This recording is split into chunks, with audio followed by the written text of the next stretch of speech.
السلام علیکم ناظرین، سیاست ٹی وی میں آپ کا استقبال ہے۔ میں ہوں محمد ارشد۔ آج ہم گنبدان قطب شاہی 7 ٹومبس پر خاص پروگرام پیش کر رہے ہیں۔ حیدرآباد کے تاریخی گنبدان قطب شاہی حکمرانوں کی آخری آرام گاہیں ہیں۔ قلعہ گولکنڈہ کے قریب ابراہیم باغ میں قطب شاہی حکمرانوں نے ان گنبدوں کو تعمیر کروایا تھا۔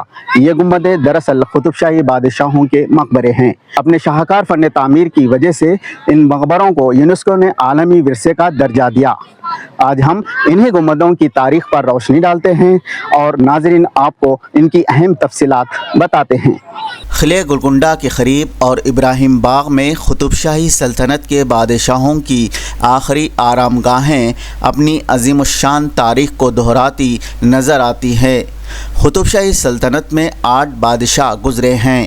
ان 8 بادشاہوں میں سے 7 بادشاہوں کے مقبرے ابراہیم باغ کے وسیع و عریض علاقے میں موجود ہیں، جبکہ ابو الحسن تانشاہ کا مقبرہ مہاراشٹر کے خلد آباد میں واقع ہے۔ قطب شاہی بادشاہوں کے 7 مقبروں کی موجودگی کی وجہ سے شاید اس کا نام گنبدان قطب شاہی دیا گیا ہے، جو آج 7 گنبد کے نام سے بھی جانا جاتا ہے۔ دنیا کے غالباً یہ واحد مقبرے ہیں جہاں قطب شاہی سلطنت کے 7 بادشاہ ایک ہی احاطے میں تھوڑے تھوڑے فاصلے پر مدفون ہیں۔ ان مقبروں کی تعمیر بادشاہوں کے انتقال کے بعد وقتاً فوقتاً ہوتی رہی ہے۔ یہاں پر محمد قلی قطب شاہ کی بیٹی حیات بخشی بیگم کا مقبرہ بھی موجود ہے۔ بتایا جاتا ہے کہ گنبدان قطب شاہی کا مقبرہ کمپلیکس 106 ایکڑ رقبے کے وسیع و عریض علاقے پر پھیلا ہوا ہے۔ یہاں گنبدوں کے نیچے قطب شاہی حکمران خاندان کے بادشاہوں اور ان کے رشتہ داروں کی تقریباً 40 قبریں ہیں۔ اس کمپلیکس میں یادگاریں، مقبرے، مساجد، باولیاں، میت کو غسل دینے کا حمام، پویلین ہاؤس، باغات شامل ہیں۔ کہا جاتا ہے کہ کسی زمانے میں ان مقبروں پر قیمتی کتبے لگے ہوئے تھے۔ یہاں اسلامی طرز تعمیر میں مقامی اثرات نظر آتے ہیں۔ یہ مقبرے فن تعمیر کے اعتبار سے شاہکار مانے جاتے ہیں۔ ہر دور میں صاحب اقتدار لوگوں کی یہ سوچ رہتی ہے کہ وہ ایسی چیزیں چھوڑ جائیں جو منفرد اور انہیں پہچان دے۔ قطب شاہی بادشاہوں نے بھی ایسا ہی کیا۔ ان کے مقبرے بھی خوبصورت نقش نگاری سے سجے ہوئے ہیں۔ ان مقامات پر جن 7 قطب شاہی بادشاہوں کے مقبرے ہیں، ان کے نام کچھ اس طرح سے ہیں: سلطان قطب الملک، سلطان جمشید قلی قطب شاہ، سبحان قلی قطب شاہ، ابراہیم قلی قطب شاہ، محمد قلی قطب شاہ، سلطان محمد قطب شاہ اور عبداللہ قطب شاہ۔ سلطان قطب شاہ قطب شاہی سلطنت کے بانی تھے۔ مورخین کے مطابق قطب شاہی سلطنت کے بانی سلطان قطب شاہ کا تعلق ہمدان کے ترکمان قبیلے سے تھا۔ انہوں نے بہمنی دور میں اپنا رسوخ حاصل کیا اور گولکنڈہ کے صوبیدار مقرر ہوئے تھے۔ بہمنی دور کے زوال کے ساتھ ہی سلطان قلی قطب شاہ نے 1518 میں اپنی خود مختاری کا اعلان کیا۔ سلطان قطب شاہ سلطنت گولکنڈہ کے 1543 تک حکمران رہے۔ سلطان قلی قطب شاہ کے بعد جمشید قلی قطب شاہ نے 1543 سے 1550 تک حکومت کی تھی۔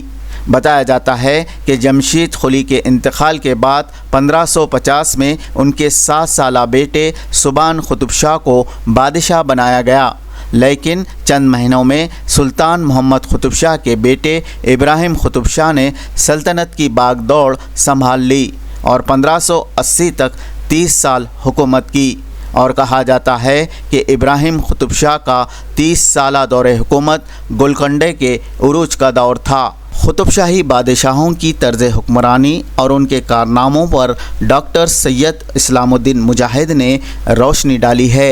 ہندوستان کی تاریخ کے اندر مسلم حکمرانوں کا دور ایک بہت ہی زرین دور رہا ہے، اور خاص طور پر دکن کے علاقے میں جو سلطنتیں قائم ہوئی ان میں قطب شاہی سلطنت کو تاریخ میں بڑی اہمیت دی گئی ہے۔ یہ سلطنت جس کا دور 1518 سے شروع ہوتا ہے اور 1687 تک یہ دور چلتا رہا، کم و بیش 171 سال دکن کے اس علاقے میں قطب شاہی سلطنت قائم رہی۔ اس کے 8 حکمران رہے ہیں۔ سب سے پہلے جو حکمران رہے